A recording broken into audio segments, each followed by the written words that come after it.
Bismillahirrahmanirrahim. This is Amna and today we will understand about Cold War.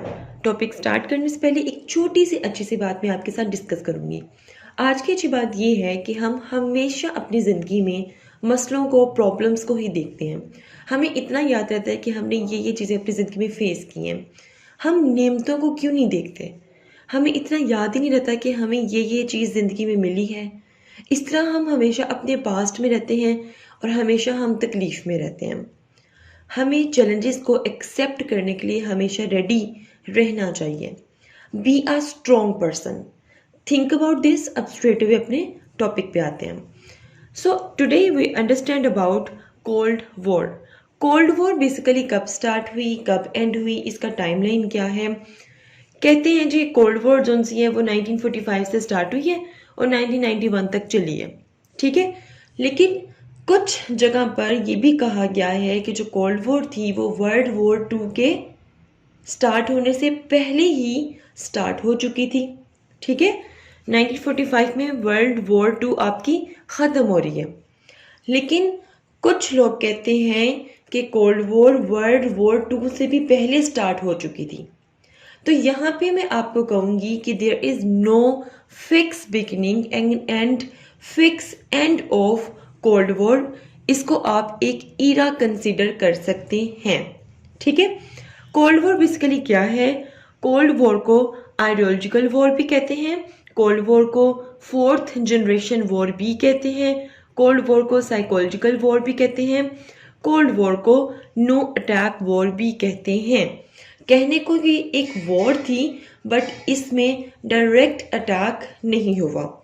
अब ये war किसके दरमियान थी, इसको अंडरस्टैंड कर लेते हैं। Eastern bloc and western bloc, इन दोनों के दरमियान थी ये वॉर।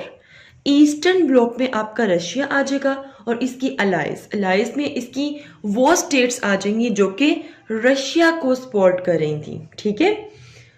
वेस्टर्न ब्लॉक में यूनाइटेड स्टेट्स और इसकी अलाइज मतलब कि नेटो में जो स्टेट्स थी वो सब आ जाएंगी, मतलब कि वो स्टेट्स जो कि यूनाइटेड स्टेट्स को क्या कर रही थी, सपोर्ट कर रही थी, ठीक है। तो बेसिकली जो जंग थी वो रशिया और यूनाइटेड स्टेट्स के दरमियान में थी, ठीक। अच्छा, अब मैं आपको ये बता दूं कि जैसे ही वर्ल्ड वॉर 2 एंड हुई है तो दो सुपर पावर्स नजर आई हैं, एक रशिया और एक यूनाइटेड स्टेट। दैट्स वाई इन दोनों में ये वॉर स्टार्ट हो गई। Why it's cold war? Cold war को कोल्ड वॉर क्यों कहते हो भाई? No direct combat but lots of proxy war. Cold war को कोल्ड वॉर इसलिए कहते हैं कि इसमें डायरेक्ट अटैक नहीं हुआ था, ये एक इनडायरेक्ट फाइटिंग थी। मतलब कि ना रशिया ने एक यूनाइटेड स्टेट पे डायरेक्ट अटैक किया था, ना ही यूनाइटेड स्टेट ने रशिया पे अटैक किया था, बट इंस्टेड ऑफ दैट ये लड़ रहे थे। यहाँ पे ये भी आपको मैं क्लियर कर दूं कि ये कोल्ड वॉर सिर्फ रशिया और यूनाइटेड स्टेट के दरमियान में ही थी, लेकिन बहुत से दूसरे स्टेट्स में ये गर्म जंग के तौर पर चलती रही है। कैसे? देखें, यहाँ पे मैंने लिखा हुआ है कि no direct combat between Russia and United State but lots of proxy wars. Proxy war क्या होते हैं? ये इनडायरेक्ट फाइटिंग होती है। मतलब जैसे कि उस वक्त कोल्ड वॉर चल रही थी रशिया और यूनाइटेड स्टेट में, उसके बावजूद पूरी दुनिया में कोरियन वॉर चल रही थी, अफगानिस्तान में वॉर चल रही थी, वियतनाम वॉर स्टार्ट हो चुकी थी। तो इनको सपोर्ट किसकी थी? अफगानिस्तान में यूके की सपोर्ट थी, कोरियन वॉर में रशिया की सपोर्ट थी। तो इस तरह ये जो वॉर थी ये चलती रही थी। जैसे कि यहाँ पे बड़ा इंपॉर्टेंट पॉइंट इसको आपने अंडरस्टैंड करना है। अफगानिस्तान में यूके अफगानिस्तान को सपोर्ट कर रहा था, ठीक है, किसके अगेंस्ट? रशिया के अगेंस्ट। तो it's a kind of proxy war. Like आप डायरेक्टली नहीं लड़ रहे हो बट किसी और स्टेट के थ्रू आप लड़ रहे हो, ठीक है। तो कोल्ड वॉर सिर्फ रशिया और यूनाइटेड स्टेट में ही कोल्ड वॉर रही थी, बाकी पूरी दुनिया में जो वॉर्स हो रही हैं वो कोल्ड वॉर नहीं थी, वो वार्म वॉर में कन्वर्ट हो चुकी थी। Alright, now understand about post world war 2 Europe. World war 2 खत्म हो चुकी है। वर्ल्ड वॉर 2 के बाद यूरोप में क्या एनवायरनमेंट था कौन सी स्टेट किस लेवल पे थी, क्या कर रही थी, एक दफ़ा वो देख लेते हैं। अपनी जो बैकग्राउंड है उसको ज़रा स्ट्रॉन्ग कर लेते हैं, उसके बाद हम आगे इवेंट्स की तरफ मूव करेंगे। तो सबसे पहले वर्ल्ड वॉर 2 ख़त्म होने के बाद यूरोप में क्या नज़र आता है? आइडियोलॉजिकल डिफरेंस नज़र आता है। मतलब कि आइडियोलॉजी की जंग शुरू हो जाती है। रशिया की अपनी आइडियोलॉजी है, यूएसए की अपनी आइडियोलॉजी है। रशिया जो सा है उसकी आइडियोलॉजी का नाम कम्युनिज्म है और यूएसए की आइडियोलॉजी का नाम कैपिटलिज्म है। कम्युनिज्म क्या है, कैपिटलिज्म क्या है, ये अलग से एक वीडियो आपको बना दूंगी। अभी बस इतना आप अंडरस्टैंड कर लें कि दोनों की आइडियोलॉजी में क्या था, डिफरेंस था। ठीक है। Then number 2, decolonisation. ये वो टाइम स्टार्ट हो गया था जब डीकोलोनाइजेशन स्टार्ट हो गई थी और मतलब बहुत से जो स्टेट्स थे वो बहुत से स्टेट्स के कब्जों में थे, वो सेपरेट होना शुरू हो गए, अलग से एक स्टेट के तौर पर दुनिया के नक्शे में नजर आना शुरू हो गए। इस ईरा को इंडिपेंडेंस ईरा भी कहते हैं। क्यों कहते हैं? क्योंकि इस टेन्योर में बहुत से जो मुल्क थे वो आज़ाद हुए थे। दुनिया में पहली दफ़ा बहुत से मुल्क क्या हुए थे, आज़ाद हुए थे। ठीक है, मतलब जो कॉलोनीज बनी हुई थी वो ख़त्म हो गई थी और स्टेट्स के तौर पे हर जो कंट्री था वो आपको नज़र आएगा इस टेन्योर में। दैट्स वाई इसको इंडिपेंडेंस ईरा कहते हैं। ठीक हो गया।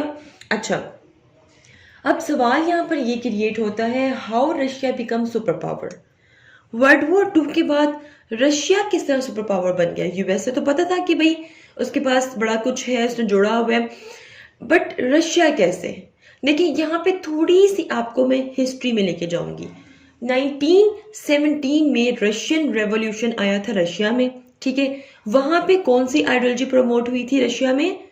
कम्युनिज्म आइडियोलॉजी प्रमोट हुई। ठीक है, कम्युनिज्म आइडियोलॉजी आने से क्या हुआ कि गवर्नमेंट, रशिया की गवर्नमेंट ने डिसाइड किया कि ये जो क्लासेस हैं, मतलब कि इलीट क्लास, मिडिल क्लास, लो क्लास, उन्होंने कहा कि भाई इसको हम ख़त्म कर देते हैं और एक क्लासलेस सोसाइटी बनाते हैं, सबको इक्वल मिलेगा और सब गवर्नमेंट के अंडर होगा, गवर्नमेंट सबको देगी, चाहे वो कोई लेबर हो, चाहे वो कोई बहुत बड़ा कोई प्रेसिडेंट हो, सबको इक्वल मिलेगा। ठीक है, तो ये इस आइडियोलॉजी की बेस पे जो रशियंस थे उन्होंने क्या किया कि जितने भी लैंड लॉर्ड्स थे उनसे ज़मीनें ले ली और सारी गवर्नमेंट के अंडर कर ली। ठीक है, देखते देखते देखते देखते क्या हुआ है जी कि रशिया में इतना चेंज आया है कि कहाँ रशिया एक अग्रेरियन स्टेट होता था, एग्रीकल्चर वहाँ पर होती थी, देखते देखते उसने बहुत ज़्यादा तरक्की कर ली। ठीक है, वर्ल्ड वॉर 2 के बाद जर्मनी ने बहुत लॉस किया था ड्यूरिंग वर्ल्ड वॉर 2 रशिया में, but instead of that world war 2 जैसे ही एंड हुई है रशिया ने सबसे पहले रिकवर किया और एक सुपर पावर के तौर पे दुनिया में नजर आया। ठीक है, बहुत जल्दी रिकवर किया। ठीक, आर्म्स रेस। वर्ल्ड वॉर 2 के बाद ये वो टाइम स्टार्ट हो गया जब दुनिया में सबसे ज़्यादा असला बने, सबसे ज़्यादा, क्योंकि आपको पता है कि यूएसए ने जापान पे न्यूक्लियर अटैक्स किए थे, तो उस चीज़ को उसके मुकाबले पे आने के लिए रशिया ने बड़ी मेहनत की, बड़े असले बनाए। ठीक है, और यूएसए ने भी डेफिनेटली की। ठीक है, then distrust between USA and Russia. ये एक ऐसा टाइम था जब एक डिस्ट्रस्ट एनवायरनमेंट था, मिसअंडरस्टैंडिंग का एनवायरनमेंट था दोनों स्टेट्स में। दोनों एक दूसरे पे बिल्कुल भी ट्रस्ट नहीं करते थे। क्यों? क्योंकि जो वेस्टर्न ब्लॉक था, ठीक है, जिसमें यूएसए आ जाएगा, उसके एलाइज आ जाएंगी, उनको ऐसा लगता था कि ये जो कम्युनिस्ट है ना, ये पूरी दुनिया को टेक ओवर करने की कोशिश कर रहे हैं और उससे क्या होगा कि जो कैपिटलिज्म है वो ख़त्म हो जाएगी। उनकी आइडियोलॉजी को एक थ्रेट था, क्योंकि वो ऐसा टाइम था जब बहुत से स्टेट्स में प्रोटेस्ट हो रहे थे कम्युनिज्म को अपने अपने मुल्कों में लाने के लिए। तो इस चीज़ को ख़त्म करने के लिए यूएसए ने एक पॉलिसी अडॉप्ट की। उस पॉलिसी का नाम था कंटेनमेंट पॉलिसी, मतलब कि कम्युनिज्म आइडियोलॉजी को सुप्रेस किया जाए पूरी दुनिया में। क्लियर? देन यहाँ पे आपको एक बात बता दूं कि 1949 से 1950 का जो टाइम है, इस टेन्योर में जो कम्युनिज्म आइडियोलॉजी थी ये बहुत पावरफुल थी, बहुत ज़्यादा पावरफुल थी। ठीक है, तो होता क्या था कि डिफरेंट स्टेट्स में प्रोटेस्ट होते थे कम्युनिज्म आइडियोलॉजी को लेके आने के लिए। तो यूएसए ने इस पॉलिसी के थ्रू क्या किया, उसने उन स्टेट्स के जो हेड होते थे उनको देता था ये पैसे, और वहां पे जो प्रोटेस्ट थे उनको सुप्रेस कर दिया जाता था। तो इस पॉलिसी के तहत यूएसए बहुत कामयाब हुआ कम्युनिज्म को रोकने के लिए। Now let's move towards events of Cold War. Cold War के major events कौन कौन से थे? So the very first one is the Berlin blockade. Berlin blockade first major international crisis था Cold War का। ठीक है, that was start from 1948 में ये start हुआ, 49 में इसको लिफ्ट कर लिया गया। बर्लिन को हॉटस्पॉट कहा जाता है अकॉर्डिंग टू दिस ब्लॉकेड।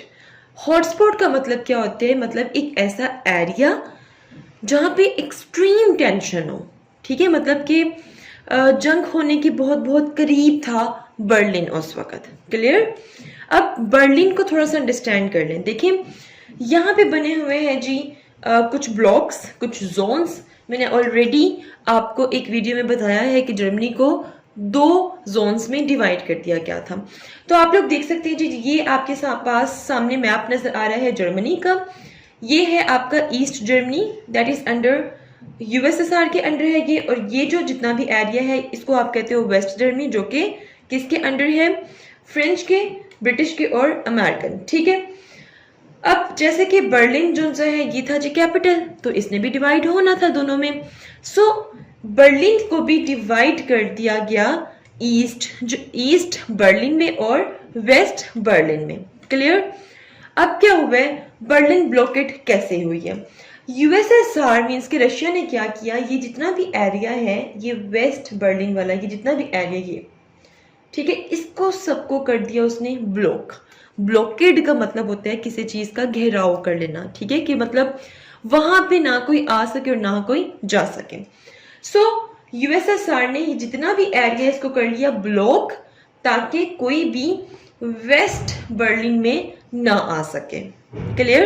अब रशिया ने ऐसा क्यों किया?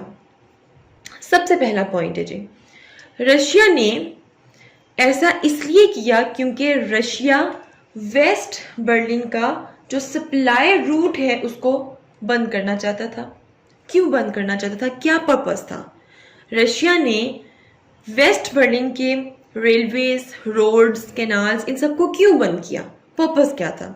देखिए, सबसे पहले इसका पर्पस अंडरस्टैंड करते हैं। सबसे पहला जो पर्पस था वो था जी, यहां पर आप देख सकते हैं कि फ्रेंच, ब्रिटिश, अमेरिकन ये सारे इकट्ठे थे। ठीक है, और जो ये वेस्ट बर्लिन वाला जो एरिया था यहाँ पे डेवलपमेंट होना शुरू हो गई थी, जबकि जो ईस्ट बर्लिन था ये वेस्ट बर्लिन की निस्बत गरीब सिटी कंसीडर किया जाता था। ठीक है, इतना अंडरस्टैंड कर लें। देन यहां पर वेस्ट बर्लिन में इंट्रोड्यूस करवाई गई एक नई करेंसी, जबकि ईस्ट बर्लिन में वही पुराने वाली करेंसी चल रही थी। इससे क्या हुआ, इससे ईस्ट बर्लिन की जो करेंसी है, जो इकोनॉमी है, वो हिट हुई है, बहुत बैडली हिट हुई है। ठीक है, ये एक पर्पस था। रशिया का पर्पस था कि भाई यहाँ पे भी वही सेम करेंसी हो। ठीक है, ताकि यहाँ की जो ईस्ट बर्लिन की जो करेंसी है वो हिट ना हो। क्लियर? तीसरा जो रशिया था वो चाहता था कि जो जर्मनी है, जो वेस्ट जर्मनी है, यहाँ पे इतनी डेवलपमेंट ना हो, क्योंकि वर्ल्ड वॉर 2 में ऑलरेडी यूएसएसआर में जो जर्मनी था उसने इन्वेड किया था। तो अगर दोबारा फिर से ये एरिया स्ट्रॉन्ग होगा तो फिर से यूएसएसआर को क्या होना था, थ्रेट होना था। दैट्स वाई वो चाहता था कि भाई यहाँ पे इतनी डेवलपमेंट्स ना हो। क्लियर? और यूएसएसआर चाहता था कि भाई किस तरह बस बर्लिन पूरा का पूरा इसी यूएसएसआर को ही मिल जाए। तो ये कुछ पर्पसेस थे, इसलिए उसने क्या किया कि वेस्ट बर्लिन को ब्लॉक कर दिया, जो भी सप्लाई रूट्स थे उन सबको बंद कर दिया।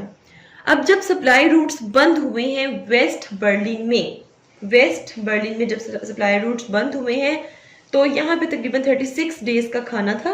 ठीक है, और 45 डेज का यहाँ पे कोल अवेलेबल था। अगर 36 डेज से ज्यादा यहाँ पर ब्लॉकेड होता, जो कि हुआ, तो यहाँ के लोगों ने मर जाना था।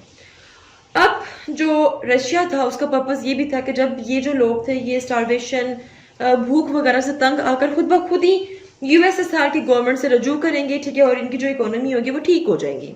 क्लियर? लेकिन ऐसा कुछ भी नहीं हुआ। कुछ कंडीशंस रखी यूएसएसआर ने कि भाई अगर इन तीनों के सामने कुछ कंडीशंस रखी हैं कि अगर आप लोग ये टर्म्स कंडीशंस मानेंगे तो हम यहाँ से ब्लॉकेट उठा देंगे।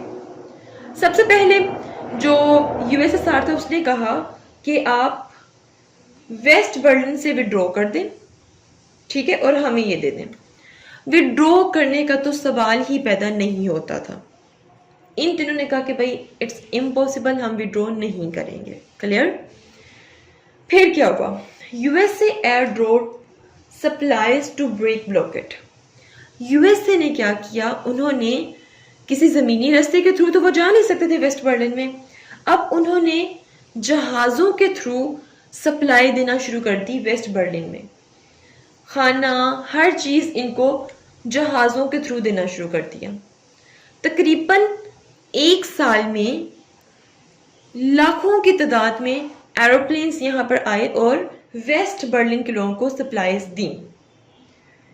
जब 1 साल का टेन्योर गुजर गया तो यूएसएसआर को नजर आया कि भाई ये जो ब्लॉकेट किया हुआ है इसको कोई खास फायदा नहीं हो रहा, सो ब्लॉकेट को लिफ्ट कर दिया गया, ब्लॉकेट खत्म कर दिया गया। क्यों? क्योंकि ब्लॉकेट फेल हो चुका था, क्योंकि यूएसएसआर ने जो टर्म्स कंडीशंस रखी थी वो नहीं मानी गई थी, ठीक है। और जो फ्रेंच, ब्रिटिश वगैरह थे, अमेरिका था, इन्होंने एक नया रास्ता ढूंढ लिया था यहाँ पे सप्लाई प्रोवाइड करने के लिए, यहाँ पे चीजें प्रोवाइड करने के लिए। सो ये जो ब्लॉकेट था ये फेल हो गया था। इसको कहते हैं जी बर्लिन ब्लॉकेट, जिसको 1949 में लिफ्ट कर दिया गया। तो ये पहला मेजर इंटरनेशनल क्राइसिस था कोल्ड वॉर का। बहुत एक्सट्रीम टेंशन थी और ऐसा लग रहा था कि मतलब जो अमेरिका है वो मतलब अटैक कर देगा यूएसएसआर पे, बट मामला ठंडा हो गया क्योंकि ये ब्लॉकेट फेल हो गया। Now let's talk about nuclear angle 1949. Nuclear angle क्या है? On 29th August, the Soviet Union conducted its first nuclear test. अच्छा, इस बात को ध्यान से आपने सुनना है। यूएसए एक पहला मुल्क था जिसके पास न्यूक्लियर पावर थी और जो उसने यूज किया जब उसने हिरोशिमा नागासाकी पे अटैक किया जापान में। क्लियर? उसके अलावा किसी के पास न्यूक्लियर पावर नहीं थी। लेकिन 1949 में रशिया ने अपना पहला न्यूक्लियर टेस्ट किया जो कि सक्सेस हो गया। अब क्या होगा? अब बैलेंस ऑफ वर्ल्ड चेंज हो जाएगा। इससे पहले जो पावर थी वो ज्यादा किसके पास थी? अमेरिका के पास। बट अब जो पावर है, न्यूक्लियर पावर है, वो सोवियत यूनियन के पास भी आ गई है। That's why world balance change. इससे पहले जो यूएसए था वो बहुत से स्टेट्स को ये कहता था कि भाई हमारे पास न्यूक्लियर पावर है, आप हमारे पास आ जाएं, हम आपको प्रोटेक्शन देंगे, सपोर्ट करेंगे, दिस एंड दैट, ठीक। लेकिन अब जब बैलेंस ऑफ पावर चेंज हो चुका है, अब यूएसए उतना पावरफुल नहीं रहा। अब अच्छा, यहां पे मैं आपको एक चीज क्लियर कर दूं कि न्यूक्लियर पावर है क्या। न्यूक्लियर पावर एक ऐसी ताकत है कि अगर ये आप कहीं करेंगे तो पूरी दुनिया उड़ जाएगी, मतलब एक्सट्रीम डिस्ट्रक्शन होगी। क्लियर? तो it's a kind of deterrence, it's a kind of deterrent. देखो, इससे पहले जो यूएसए था वो न्यूक्लियर पावर यूज कर सकता था सोवियत यूनियन पे, लेकिन अब यूएसए सोवियत यूनियन पे अटैक करने से पहले 1000 दफा सोचेगा। तो अब एक डिटेरेंट जोन से, डिटेरेंस रिलेशनशिप जोन से वो बिल्ट हो गया। देन ये वो टेन्योर था जो बैलिस्टिक मिसाइल्स, इस टेन्योर में बहुत ज्यादा बने। बैलिस्टिक मिसाइल्स वो मिसाइल्स होते हैं जिनमें आप न्यूक्लियर बॉम्ब रख के सेवरल किलोमीटर्स तक लेकर जा सकते हैं। दिस वॉज द रीजन कि कोल्ड वॉर हॉट वॉर में कन्वर्ट नहीं हुई, हॉट वॉर में टर्न आउट नहीं हुई। रीजन क्या थी कि दोनों के पास न्यूक्लियर पावर आ चुका था। क्लियर? अच्छा, अब थर्ड जो इवेंट है वो था NATO was created in 1949। USA ने एक ऑर्गेनाइजेशन बनाई जिसका नाम था नेटो। इस पे अलग से एक वीडियो बनाऊंगी डिटेल कि नेटो बेसिकली होता क्या है, इसमें कौन कौन से मेंबर्स थे, वो डिटेल वीडियो अलग से। बट यहाँ इतना अंडरस्टैंड कर लें कि यूएसए ने एक ऑर्गेनाइजेशन बनाई, इसको मिलिट्री ऑर्गेनाइजेशन भी कहते हैं। अब इस ऑर्गेनाइजेशन में यूएसए था, इसके अलावा वो स्टेट्स थी, वो वेस्टर्न यूरोपियन स्टेट्स थी जो कि यूएसए के साथ थी, जैसे कि फ्रांस, ब्रिटेन एक्सेट्रा। ठीक है, नेटो की जो मेंबरशिप थी वो टर्की को भी दी गई थी, और नेटो का जो मेन पर्पस था वो क्या था, to provide collective security against Soviet Union, कि अगर सोवियत यूनियन अटैक करेगा तो सारे मिलके उसको अटैक बैक करेंगे। ठीक है, अच्छा, देन वार्सो पैक्ट, नेटो के मुकाबले में सोवियत यूनियन ने वार्सो पैक्ट, ये भी एक ऑर्गेनाइजेशन थी बेसिकली, और इसमें भी डिफरेंट मेंबर्स थे, मतलब इसमें Poland, Romania, Bulgaria, Slovakia, Albania वगैरह ये सब इसके अंदर मेंबर्स थे। वार्सो पैक्ट बने 1955 में, और इसका भी मेन पर्पस क्या था, सिक्योरिटी प्रोवाइड करना। अब इन दोनों ऑर्गेनाइजेशन का जो मेन पर्पस था उसको अच्छी तरह से अंडरस्टैंड कर लें। फर्ज करें कि नेटो में जो मेंबर्स हैं, फर्ज करें कि फ्रांस है, ठीक है, अगर किसी ने फ्रांस पे अटैक किया, मतलब अगर यूएसएसआर की किसी एक स्टेट ने फ्रांस पे अटैक किया, तो नेटो की जितनी भी स्टेट्स होंगी वो सारी मिलके उसके खिलाफ खड़ी हो जाएंगी। बिल्कुल इसी तरह अगर नेटो की किसी एक स्टेट ने, फर्ज करो कि रोमानिया पे अटैक कर दिया, तो जितनी भी स्टेट्स हैं वार्सो पैक्ट में वो सारी नेटो की मेंबर्स के अगेंस्ट खड़ी हो जाएंगी। ठीक है, तो इसको कहते हैं कलेक्टिव सिक्योरिटी प्रोवाइड करना। अच्छा, यहाँ पे मैं आपको एक बात बता दूं कि वार्सो पैक्ट में एक इस्लामी मुल्क भी था जिसका नाम था Albania. Number fourth, Korean war 1950 to 1953। Korean war पहली फर्स्ट प्रॉक्सी वॉर थी बिटवीन यूएसएसआर एंड यूएसए। जिस तरह जर्मनी डिवाइड था दो जोन्स में, जिस तरह बर्लिन डिवाइड था दो जोन्स में, बिल्कुल इस तरह कोरिया को भी डिवाइड किया गया, नॉर्थ कोरिया में और साउथ कोरिया में। अब जो नॉर्थ कोरिया था वो यूएसएसआर के अंडर था, और जो साउथ कोरिया था वो यूएसए के अंडर था। क्लियर? कोरियन वॉर में तकरीबन 2.5 मिलियन जो पर्सन्स थे वो मारे गए थे। कोरियन वॉर का स्टार्ट किसने किया था? नॉर्थ कोरिया ने स्टार्ट किया था। नॉर्थ कोरिया ने अटैक किया साउथ कोरिया पे, और फिर ये लड़ाई चलती रही। अब कोरियन वॉर की जो डिटेल है उस पर अलग से एक वीडियो बनाकर दूंगी, अदरवाइज ये वीडियो आपकी कोल्ड वॉर के इवेंट्स वाली बहुत लंबी हो जाएगी। अलग अलग से जितने भी छोटे छोटे टॉपिक्स हैं उन सब पे वीडियो बन के आपको प्रोवाइड करती गई है चैनल पे। आप मेरे चैनल के प्लेलिस्ट पे जाएं, वहाँ पे शॉर्ट्स के नाम से एक फोल्डर होगा, उसमें ये सारी वीडियोस इन डिटेल आप लोगों को अवेलेबल होंगी। क्लियर?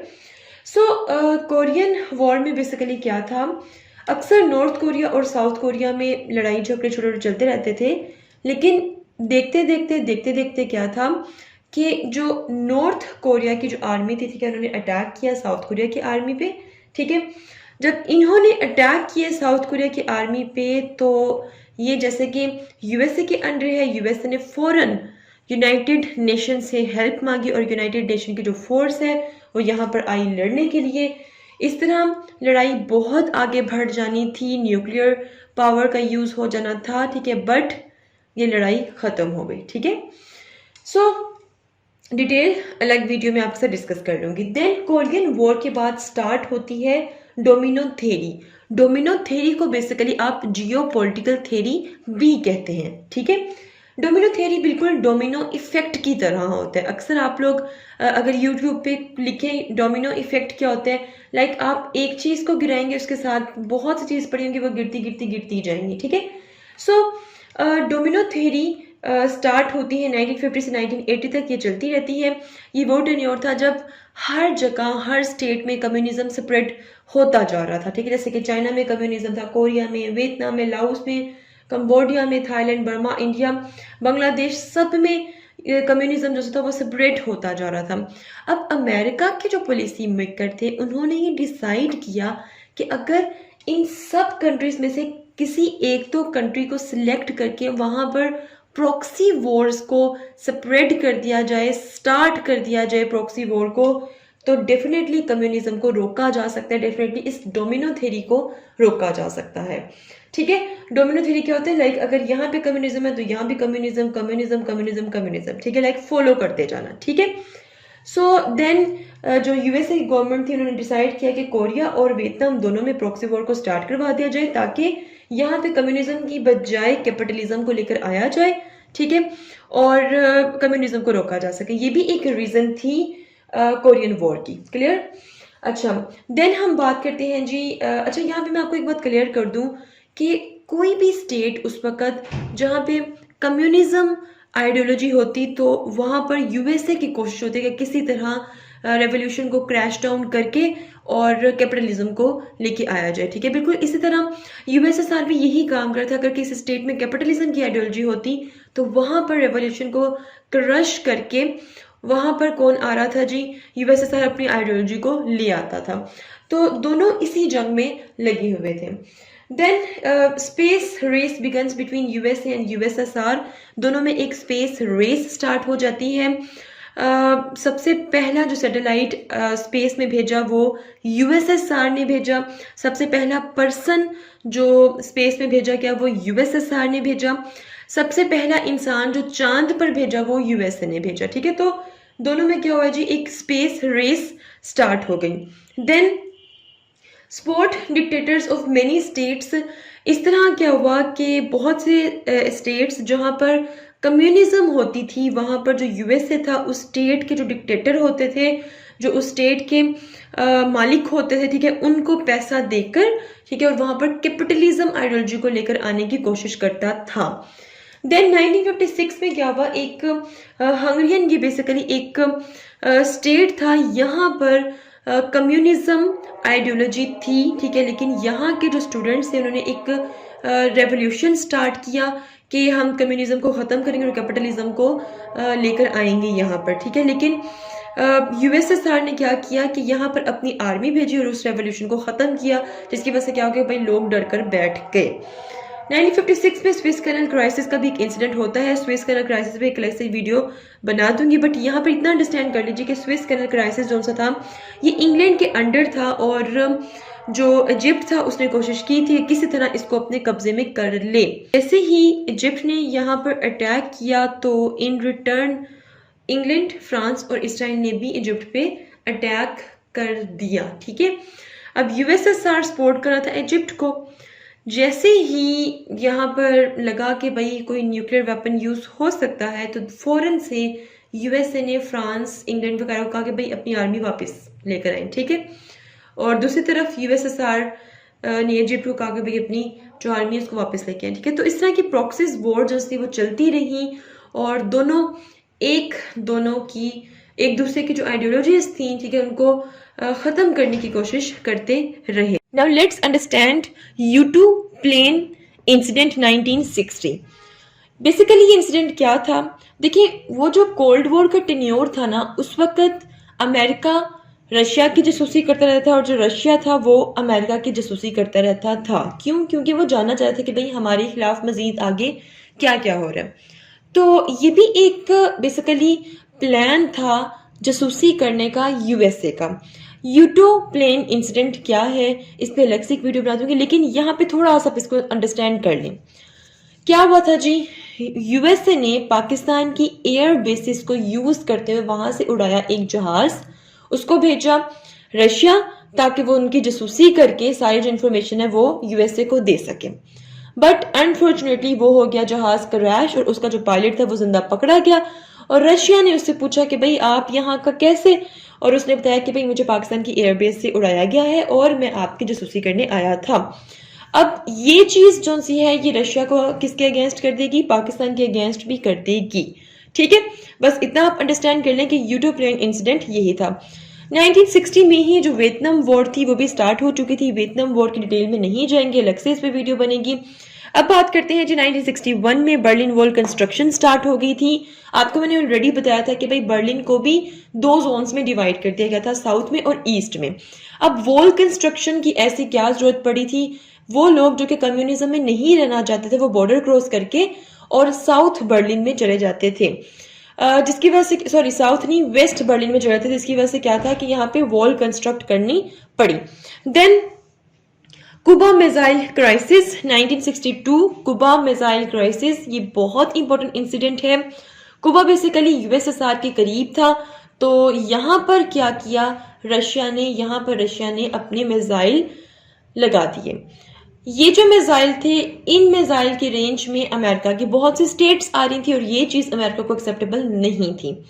अमेरिका ने कुबा को कहा कि भाई ये जो मिसाइल्स हैं यहाँ से हटाई जाए, ठीक है, बट जो यूएसएसआर थे उन्होंने नहीं हटाए। देन अमेरिका ने क्या किया, कुबा को सराउंड कर लिया, ठीक है, और आप समझे कि ब्लॉकेड कर दी, कोई भी वहां पे आ जा नहीं सकता था। और इसका एंड ये हुआ था कि वहां से यूएसएसआर को अपने मिसाइल हटाने पड़े, ठीक है। Now let's understand Sino Soviet split 1962। Sino Soviet split क्या है, देखिए इससे पहले आपको पता था कि चाइना में भी कम्युनिज्म है, ठीक है, but due to ideological difference China और यूएसएसआर में आता है थोड़ा सा क्लैश आने के बाद इनके ताल्लुकात होते हैं थोड़े से खराब, और चाइना जो सा है वो अब किसकी तरफ जाएगा, यूएसए के साथ उसके ताल्लुकात बेहतर होंगे। तो यहाँ देखें 1962 में स्प्लिट आता है इन दोनों के रिलेशनशिप में, और 1972 में मतलब 10 साल बाद चाइना के रिलेशनशिप यूएसए के साथ बेहतर होंगे, ठीक है, इनके साथ खराब हो गए हैं, अब यूएसए के साथ ठीक होंगे। अब हम बात करते हैं डी एस्केलेशन की 1970। अब ये वो टाइम आ चुका है जब कोल्ड वॉर तकरीबन ख़त्म होने के करीब है, और जितने भी इंसिडेंट्स हुए हैं, जितने भी हुए हैं, इन सब के दौरान बहुत से ऐसे मौके भी आए जहाँ पे बैठ के इन्होंने कोशिश की कि भाई ये जो कोल्ड वॉर है, जो आइडियोलॉजिकल वॉर, इसको ख़त्म की जाए, बट फिर कोई ऐसा इंसिडेंट हो जाता था कि दोनों के जो ताल्लुकात थे वो ख़राब हो जाते थे, ठीक है, यूएसए और यूएसएसआर के। सो यहाँ पे एक ट्रीटी है डिटेंट बिटवीन यूएसए एंड यूएसएसआर, इसका नाम है जी SALT I। इस मीटिंग में, ये 1973 में हुई थी, और इस मीटिंग में बेसिकली ये डिसाइड हुआ था कि जो आर्म रेस लगी हुई है उन आर्म्स को लिमिट किया जाए, मतलब जो आर्म रेस लगी हुई है उसको ख़त्म किया जाए, ठीक है, बजाय ये कि यूएसए इतने हथियार बनाता जा रहा है, बजाय ये कि यूएसएसआर इतने हथियार बनाता जा रहा है। तो इस ट्रीटी में ये डिसाइड हुआ कि भाई हमें इसको लिमिट रखना चाहिए, ठीक है। SALT I के बाद SALT II भी हुई, बट वो बहुत बुरी तरह नाकाम हो गई थी और यूएसए ने उसको साइन भी नहीं किया था, ठीक है। अच्छा, SALT I SALT II को अलग से डिस्कस करेंगे, बस यहाँ पे जितना मैंने बताना था वो मैं आपको बता दी है। अच्छा, तो यहाँ पर थोड़े से ताल्लुकात खुशगवार हुए, लेकिन 1979 में फिर एक ऐसा इंसिडेंट हुआ कि फिर दोनों के ताल्लुकात ख़राब हो गए, और ये जो SALT I थी ये फिर ख़त्म हो गई और दोनों ने फिर से अपने हथियार बनाना शुरू कर दिए। 1979 में ऐसा क्या इंसिडेंट हुआ था, यूएसएसआर इन्वेड अफगानिस्तान, यूएसएसआर ने अफगानिस्तान में इन्वेड कर दिया।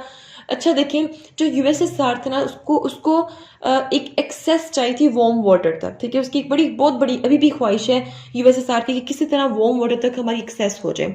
तो अफगानिस्तान के बाद आगे अब उनकी एक्सेस नहीं होनी थी पाकिस्तान के बाद वार्म वाटर तक, लेकिन अगर हम उनको अफगानिस्तान में ना रोकते तो शायद आगे पाकिस्तान की जो सॉवरेनिटी है उसको भी थ्रेट होता। तो यूएसएसआर ने इन्वेड कर दिया अफगानिस्तान में। यूएसएसआर ने जब इन्वेड किया अफगानिस्तान में, तो फिर जो यूएसए था उसने पाकिस्तान की मदद से इनको निकाला, ठीक है।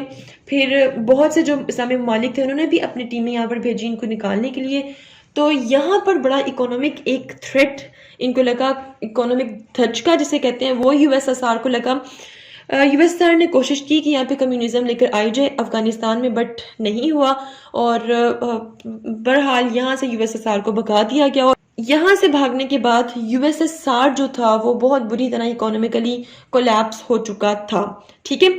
अब जब एक तरफ यूएसए जो कि इकोनॉमिकली बड़ा स्ट्रॉन्ग है, बट यूएसएसआर जो कि इकोनॉमिकली इतना स्ट्रॉन्ग नहीं रहा, ठीक है, तो अब वो उतनी मिलिट्री स्पेंडिंग नहीं कर पाया, ठीक है। देन यूएसए के जो उस वक्त प्रेसिडेंट थे रोनाल्ड रेगन, उनके पास पैसा था, उन्होंने मिलिट्री स्पेंडिंग बढ़ा दी बहुत ज़्यादा, क्योंकि ये जो SALT I था ये तो एंड हो गया, डिटेंट एंड हो गया था, ठीक है, क्योंकि ताल्लुकात 1979 में फिर ख़राब हो गए थे, ठीक है। बट जो यूएसएसआर था वो इकोनॉमिकली फेल हो गया था, कोलैप्स हो गया था, वो उतनी स्पेंडिंग नहीं कर सके अपनी मिलिट्री पे। 1985 में देन एक नए प्रेसिडेंट आते हैं यूएसएसआर के, माइकल गोरबचर, ठीक है।